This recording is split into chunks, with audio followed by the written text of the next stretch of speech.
I spoke 2 days ago in a short video about the efforts of the UNICT from a political leadership aspect,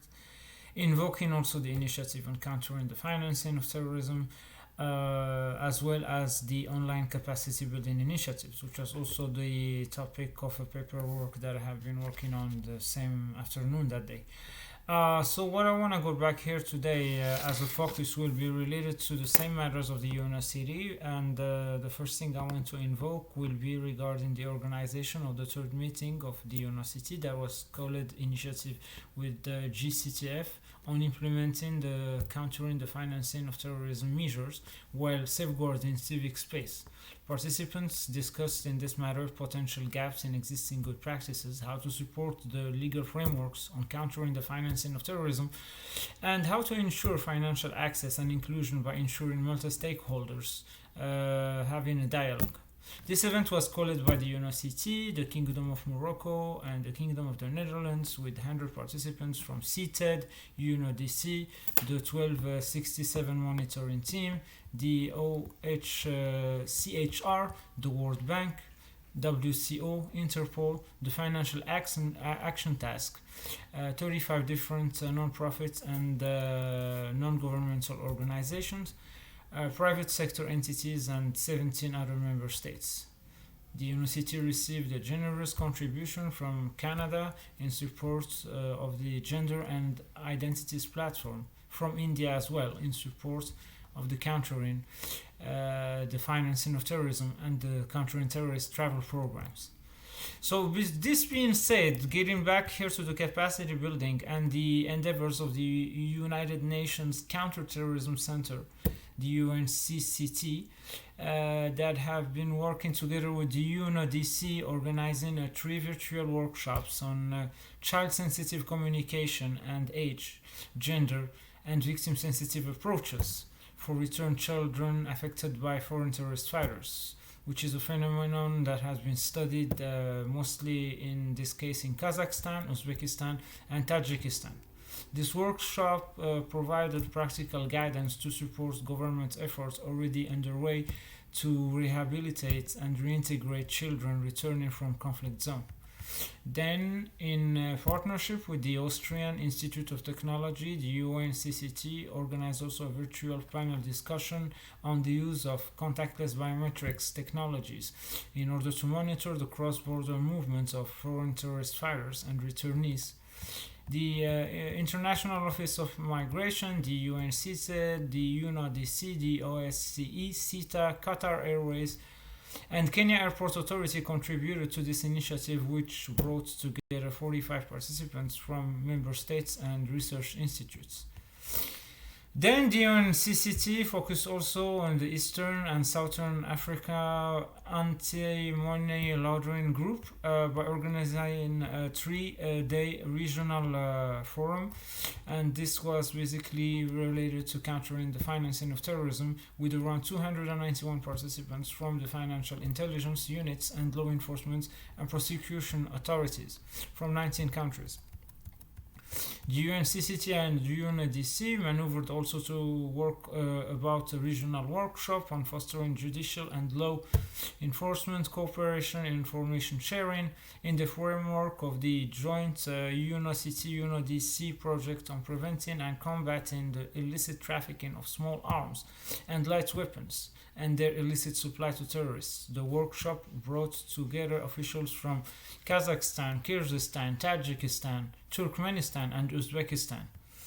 The event was held in partnership with the UNRCCA to support the implementation of the Joint Plan of Action, the GPOA. UNCCT concluded a virtual training also on outbreak containment for Nigerian law enforcement officials with a focus on bioterrorism, organized in collaboration with the Office of the National Security Advisor and the Permanent Mission of Nigeria to the United Nations. The training provided an overview of the bioterrorism threat and the role law enforcement entities can play in this matter in responding to serious public health emergencies, for example. The UNCCT, in collaboration with UNICRI, convened a second expert group meeting to discuss a draft findings on the report on leveraging artificial intelligence to combat the terrorist use of the internet and social media as well. A focus on South Asia and Southeast Asia was on this matter. Speaking and covering the issues related to artificial intelligence and counter-terrorism,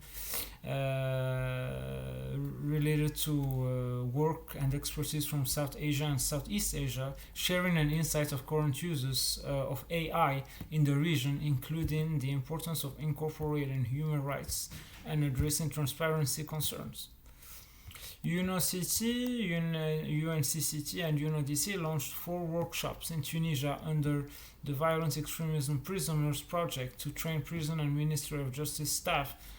on communication skills, preventing radicalization and recruitment in prisons, and to assist the National Prison Service in establishing a center for research and studies on violent extremism at the National School Prison and rehabilitation. Participants benefited from the participation of experts. The workshops produced a strategic communication plan for the National Prison Service and recommendation as well for the several actors in order to design the rehabilitation programs for violent extremism prisoners in Tunisia. The UNCCT finally also worked in cooperation with CITED, UNODC, and the Lake Chad Basin Commission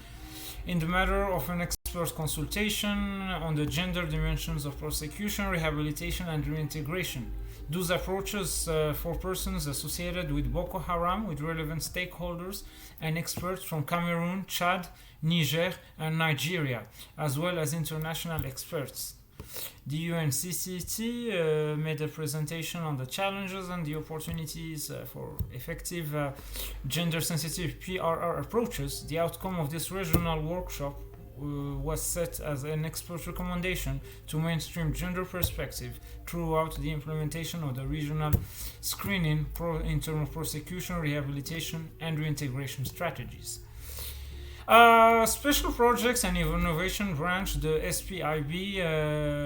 focused on the counter-terrorist travel program and its partners in regards of speaking about experts from the programs of pool and experts, providing an overview to facilitate the experts' participation in beneficiary member states working group and training courses under the counter-terrorist travel program.